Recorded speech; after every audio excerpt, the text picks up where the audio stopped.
work in sound, voice, and language. And music. I was born in Washington, D.C. I was raised in Maryland. And my ancestry, amongst possibly many things, is Africa and the Americans. My background as an artist is a bit hard to quantify because of my definition of art in designing, because everything is designing. So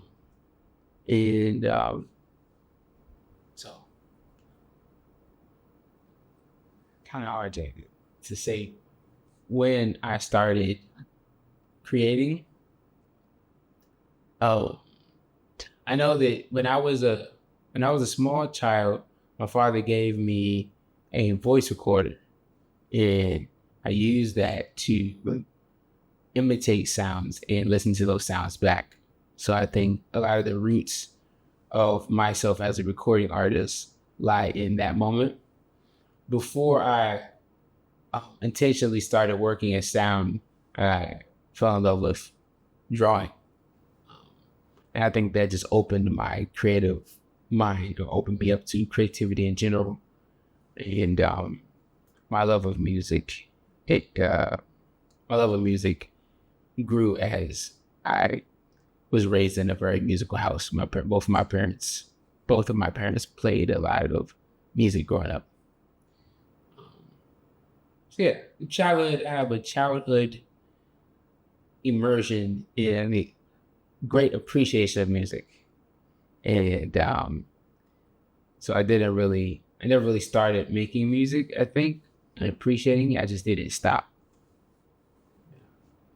I'm really inspired by sound in general. I know that, wherever there is air, there's at least audible sound for me. And there's just so many great sounds everywhere. And there's so many species that create music and create rhythmic and harmonious sounds. And so it's kind of hard not to be in the audible or the audio gallery. And so I like the way tree cicadas sound a lot.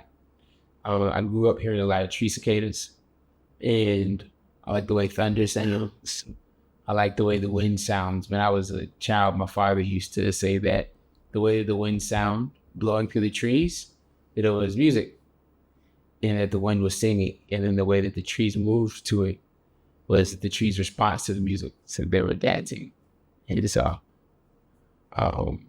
my initial and original inspiration just came from the world at large. And beyond that, more, I guess, the more traditional answer to the question is that I also was raised with a lot of music of the derivatives of the Southern Black church, singing vocabulary. So, your Sam Cookes and your Stevie Wonders and your Temptations and things like that.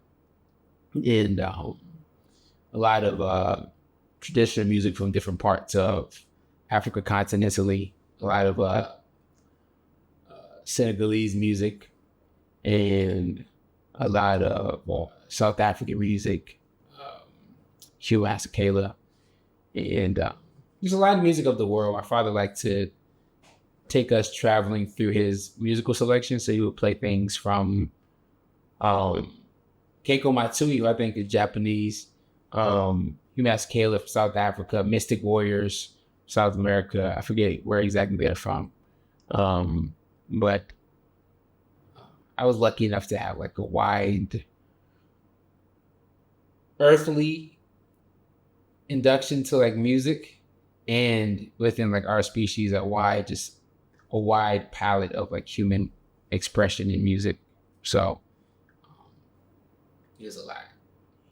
There's just so much to sift through. Eventually I got a hold of rap, and that's a whole other chapter, but yeah.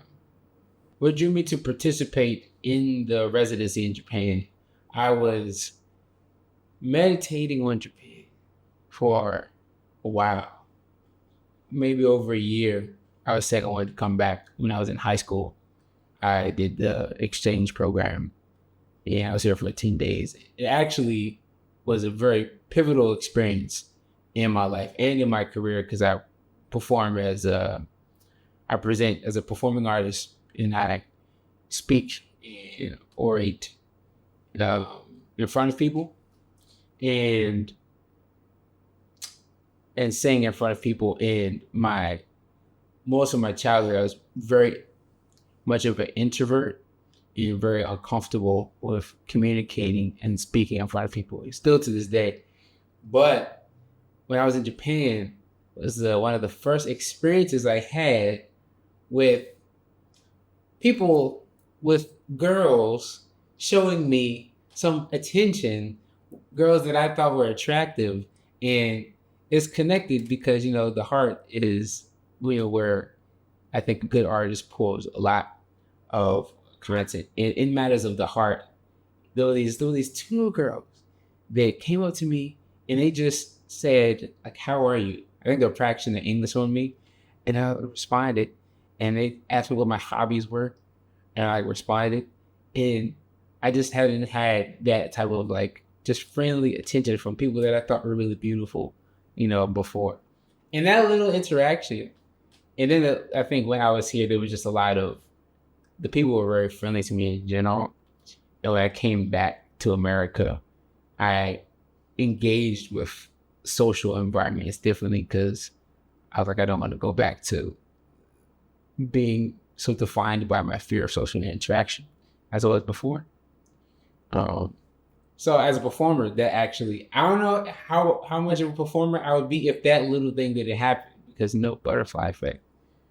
But ever since then, I've been wanting to come back to Japan, especially because I was so small. I was a child when I came. Yeah, I figured it'd be really nice to experience it as an adult, with this more matured relationship with appreciation and observation. And, as a full-time musician, to be back here and then to absorb things that I may have missed out. I was just a child.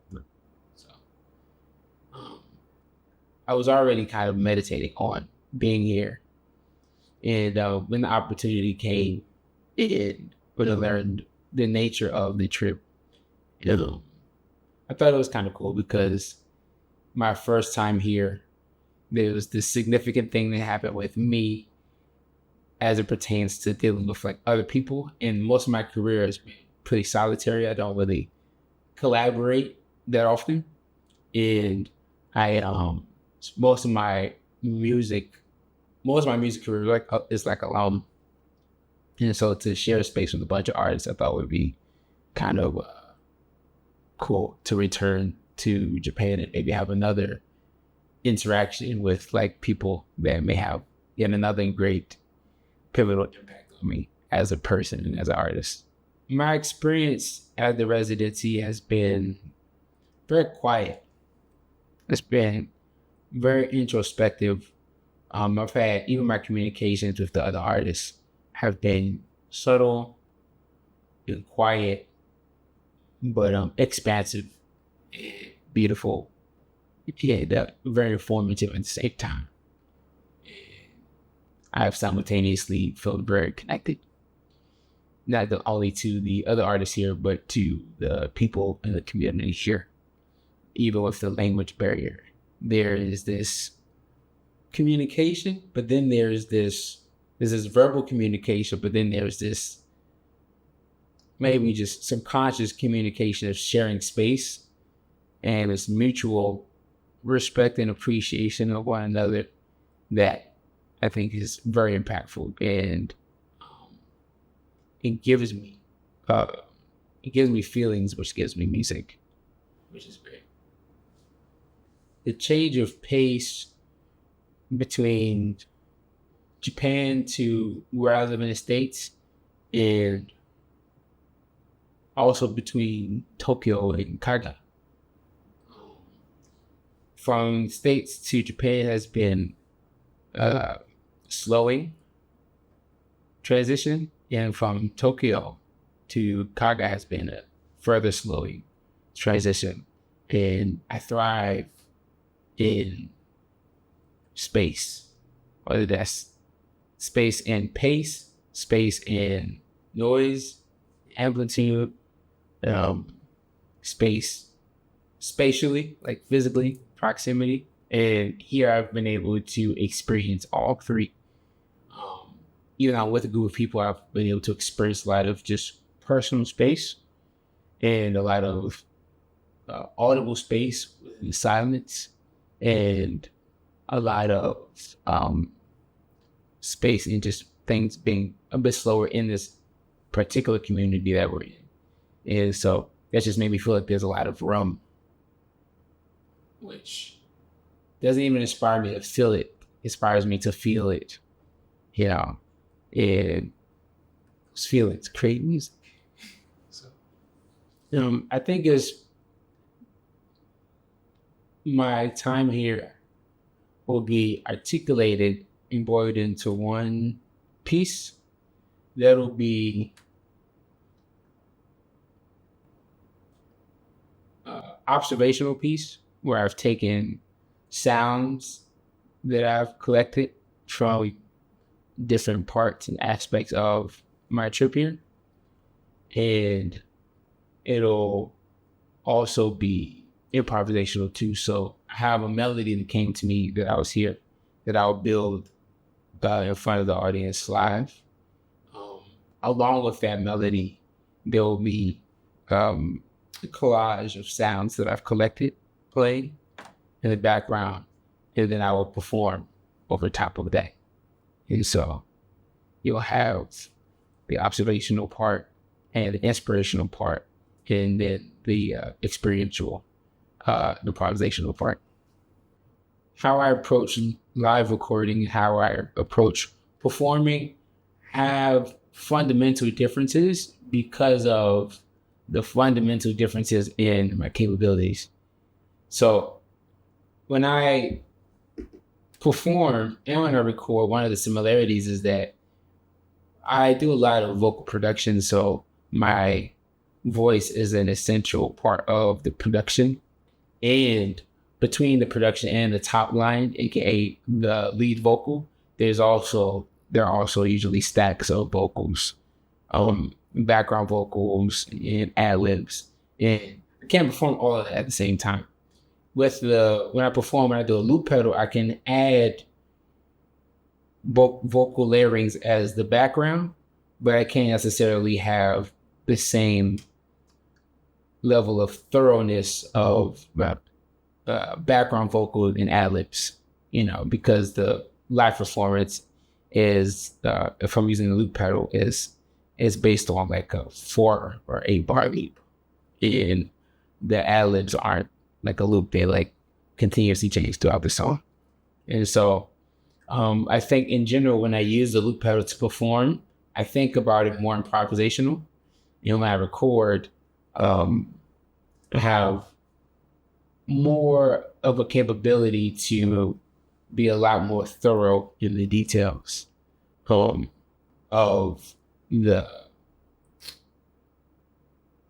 the music surrounding the lead vocal.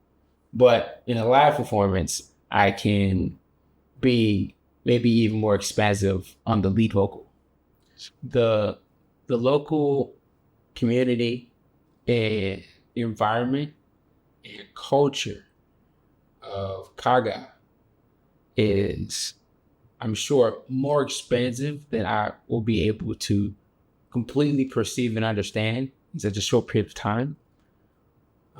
But what I have been able to perceive and understand, as I previously mentioned, or I guess we look for sometimes things that we're familiar with, and sometimes we look for things that we need. So I perceive the life quiet and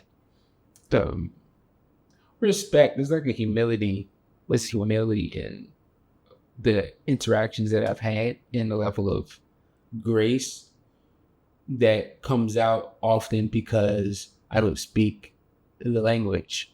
And so there's a level of patience and grace that is articulated towards me that inspires me to be patient with myself, because other people are already doing it. And also obviously to be patient with other people. But in my process, that presence of patience gives me space to pay attention and be a bit slower in just observing the nature of all the little ideas and sit with them for a little longer. It's not to rush the process. Not that I rushed the process before, but it allows me to view the process even slower that would make my initial experience of my process seem rushed. I've had plenty of experiences. I've had plenty of memorable and impactful communications, interactions, and experiences. There was one that was just really sweet to me where I think Akari was translating so that I could have a conversation with these two elders. And she was articulating to one of the elders what my name is. And so my name Mbonisi, my middle name, means one who illuminates or reveals. And as she was articulating that, the elder said, Tayo, like the sun. And so he just called me Tayo-san. And I was like, okay, I can rock with that, Tayo-san. So how that impacts my work, I'm not sure how it's going to show up, but I really enjoyed that moment a lot. I thought it was cool. I hope that the listeners and viewers are able to experience some stillness and quiet from our work. Ironically, it's sound and music, but I hope that within the sound, there is a silence that people can take away. I think right now is a time where there is maybe the most aggressive and discreet war on stillness and silence. It's also a war on attention. Because you got to make money and you got to advertise. You got to make people see you and hear you so they could buy your stuff, which has nothing to do with their well-being.